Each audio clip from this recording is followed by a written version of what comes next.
ya bahati mbaya yako, lakini haya uje mfunge kanga shekhe pale acheza na dufu lake, hayo ni ya kujitakia, hasio bahati mbaya. Kwa hiyo nafikiri ndio tusomeni kwanza, wote ni kitu kimoja. Hadhara hii kama nilivyosema awali ni ya maonyesho.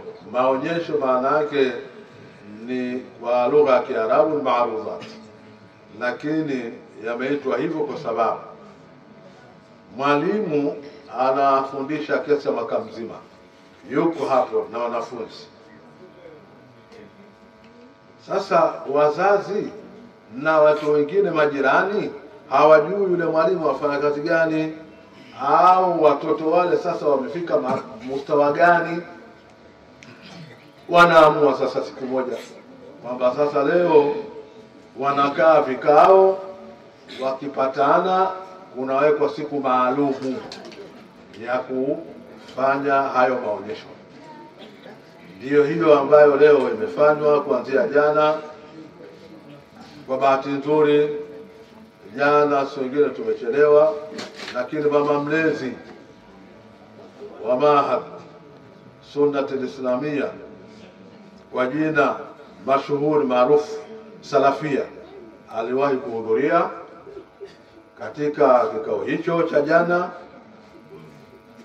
na wakafanya maulidi makubwa wakishirikiana na akina mama. Na hili jambo ndio tunataka hivyo,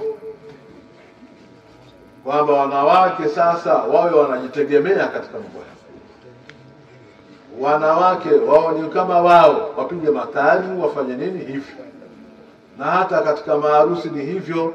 Habari ya kuleta wanaume kwenye maharusi wakati kumbe wanawake wanaweza wakafanya, kwa nini wasifanye wanawake? Wapige wanawake wenyewe kwenye hayo maharusi, basi itakuwa mambo yamekaa vizuri zaidi. Ila pale itakapokuwa iko dharura ndio tutawaita wanaume. Sio, labda nimeleka vizuri. Pale itakapokuwa iko dharura tutawaita wanaume, lakini wanawake wakiyafanya hayo itakuwa wametusaidia sana kulingana na ulimwengu leo. Ulimwengu umeharibika, ulimwengu si mzuri. Ulimwengu ukiangalia hivi unaona sawa, lakini sio ulimwengu wa kidini na mafunzo ya kidini na tamaduni za kidini zimeharibika sasa hivi. Kwa hiyo sasa, ili kuweza kutuliza ulimwengu na kurudi kwenye tamaduni zetu ambazo tumewachona na Mtume Muhammad zangalau zisomeke, lakini kwa hali ilivyo sasa hivi ngumu. Lakini wanawake wakiwa na mambo yao, lakini sasa wao hawakubali, wakiwa na mambo ya kumtoa mtu wapi sijui wanaita wanaume. Wakija hapo watacheza wewe, na huku wanawake kazi yao kutunza. Mnamtuzaje yule mwanamume huyu? Kwa nini isiwe nyinyi wenyewe? Halafu ikawa basi jambo limekwisha. Lakini walimu wengine wanafungwa vibebwe namna hii kwa uchezaji namna hii. Mwanamke anakuja akija hapa anamfunga hivyo. Hayo wakati huu sasa sio au sio, hayo hayafanyiki hayo.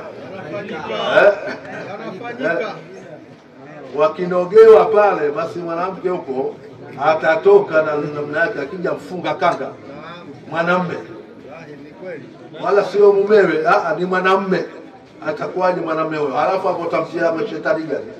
Ni kweli si ataingia shetani huyo? Baada ya kufungwa kibwebi hapo, hata kisahau. Asaliwe Mtume Muhammad. Hicho bwana hakisahau. Atauliza yule aliyemfunga pale alikuwa nani vile. Asaliwe Mtume.